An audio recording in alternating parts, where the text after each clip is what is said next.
राम मंदिर की सीढ़ियों पर अचानक मिले राजा भैया और सीएम योगी आदित्यनाथ। फिर जो हुआ उसे देखकर नहीं हुआ किसी को विश्वास। वीडियो देखकर अखिलेश यादव और मायावती के उड़े होश। सीएम योगी को देखते ही राजा भैया ने वो काम कर दिखाया जिसको देखकर पूरा विपक्ष घबराया। पीएम मोदी भी रह गए हैरान। लोकसभा चुनावों से पहले ऐसा वीडियो सामने आया जिसे देखकर विपक्ष का गठबंधन बैकफुट पर आया। तय हो गया, यूपी की 80 लोकसभा सीटों पर जीतेगी बीजेपी। जी हां, जो आज तक नहीं हुआ वो हो गया। एक वीडियो को देखकर पूरा विपक्ष घबरा गया। अखिलेश और मायावती को पसीना आया। सीएम योगी को देखते ही राजा भैया ने वो काम कर दिखाया जो किसी ने सपने में भी नहीं सोचा होगा। पीएम मोदी भी वीडियो देखकर रह गए हैरान। विपक्षी एकता में मचा घमासान। राजा भैया ने ऐसा किया, योगी का सम्मान। उत्तर प्रदेश का सबसे बड़ा बाहुबली सीएम योगी को देखते ही हुआ नतमस्तक। पैर छूकर किया अभिवादन। फिर योगी ने दिखाया बहुत बड़ा दिल। उसके बाद राजा भैया ने जो कहा उसे सुनकर अखिलेश और मायावती भी जाएंगे हिल। रघुराज प्रताप सिंह उर्फ राजा भैया उत्तर प्रदेश ही नहीं, हिंदुस्तान का बच्चा बच्चा राजा भैया को जानता है। राजा भैया अपनी दबंगई के चलते चर्चाओं में रहते हैं, इसलिए लोग उनको राजा भैया कहते हैं।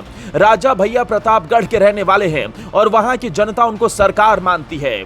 अयोध्या में 22 जनवरी को राम मंदिर में रामलला की प्राण प्रतिष्ठा हो गई। सोमवार को जनसत्ता दल के प्रमुख और कुंडा से विधायक रघुराज प्रताप सिंह उर्फ राजा भैया भी रामलला की प्राण प्रतिष्ठा समारोह में शामिल हुए।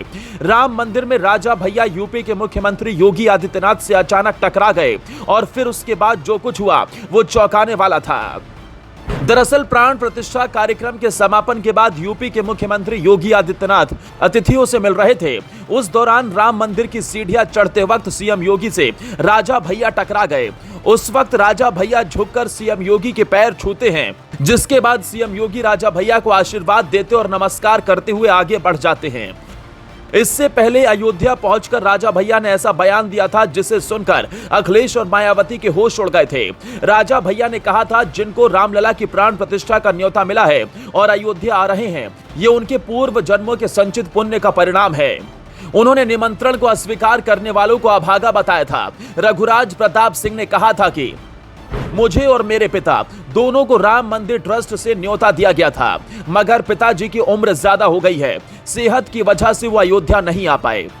इससे आगे बोलते हुए राजा भैया ने जो कहा उसने सभी का दिल जीत लिया। उन्होंने कहा वो भी कार सेवक रह चुके हैं और कई बार अयोध्या आ चुके हैं। राजा भैया ने कहा कि हमारा सौभाग्य रहा है कि हमने रामलला का दर्शन ढांचे में भी किया है, फिर जब रामलला तंबू में थे तब भी उनके दर्शन किए हैं। आपको बता दें कि पूरे देश में 2 महीने बाद लोकसभा के चुनाव होने हैं। बीजेपी की नजर उत्तर प्रदेश की सभी सीटों पर है। ऐसे में राजा भैया ने जिस तरह योगी का सम्मान किया उसे देखकर लगता है कि राजा भैया भी 2024 में बीजेपी के साथ चलने को तैयार होंगे और अगर ऐसा हुआ फिर मिशन 80 कोई नहीं रोक पाएगा। ब्यूरो रिपोर्ट, जेवर 24।